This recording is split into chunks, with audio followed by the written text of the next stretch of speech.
Well, Ahmed Al-Burai joins me now from Azaz inside Syria. Hi, Ahmed. We're hearing now some conflicting reports about the number of those killed on both sides. Are you getting clarification where you are?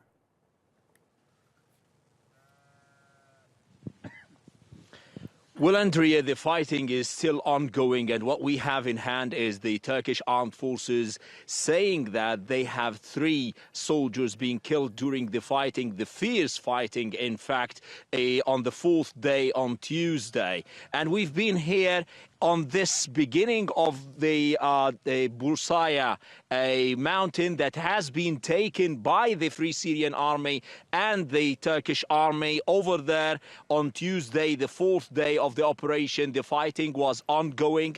The ambulances were over here and they've been taken. The people who've been injured, on the ground the number was not so clear, but the Turkish army says that 3 of the soldiers were killed. One of the Free Syrian Army, we've been able to speak to his family. On the other hand, the Turkish army is saying that they killed and neutralized. And when the Turkish army says neutralize, it means they killed 260 of the YPG elements. The fighting is still going. These numbers can be escalating. We cannot verify the exact number, but the fighting was fierce and the ground operation is still ongoing. On the 5th day, today on Wednesday, the artillery fires are almost quiet, but the ground forces are still on the ground. Now we've had some reports speaking about the Turkish army not allowing the journalists to move deeper into the places that have been recently taken. It is believed that the Turkish army has retaken at least 16 positions of the YPG and is going to move further and further in the coming few hours and days.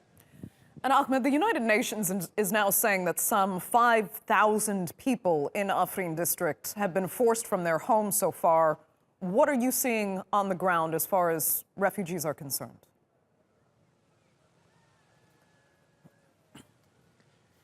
Andrea, indeed, the civilians are always the most vulnerable when it comes to wars. And, you know, behind me over here, this is the place where it hosts thousands of people who have been displaced from their houses 2 years ago when the YPG took control of Tel Rifat and Afrin.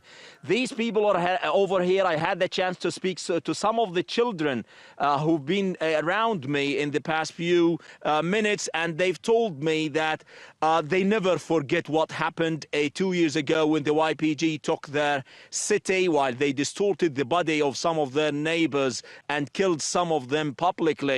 They were forced to leave their houses and leave some of their relatives behind. Now, these people are living in harsh conditions.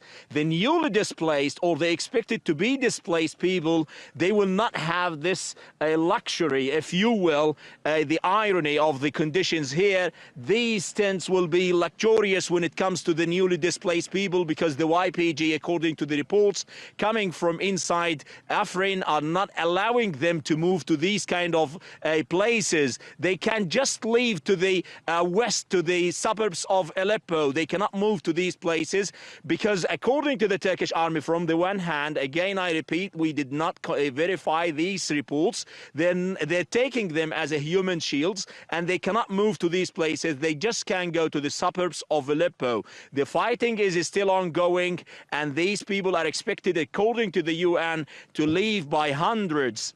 Now, on the ground, the UN is saying that they're preparing to receive at least 50,000 newly displaced people from Tel Rifat, from Afrin and other suburbs. But the conditions on the ground are terribly awful when it comes to the humanitarian issue. Okay. Ahmed Al-Burai joining us there from Azaz in Syria. Thank you for that.